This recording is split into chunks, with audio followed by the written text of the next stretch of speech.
الجنيه المصري بينخفض انخفاض كبير أمام الدولار الأمريكي، والدولار الأمريكي يرتفع أمام الجنيه المصري. بسم الله الرحمن الرحيم.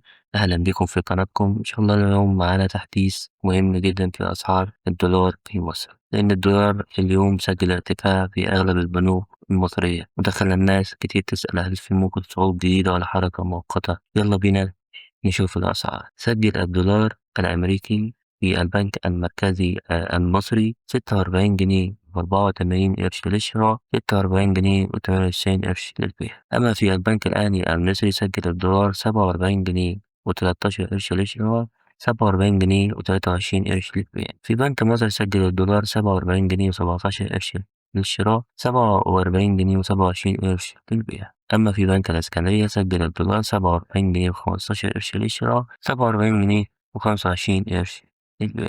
وبكده نكون وصلنا لنهاية الفيديو. مش عايز أطول على حضراتكم، ما تنسوش تعملوا لايك وتشتركوا في القناة عشان يوصل لكم كل جديد من فيديوهاتنا. مع السلامة.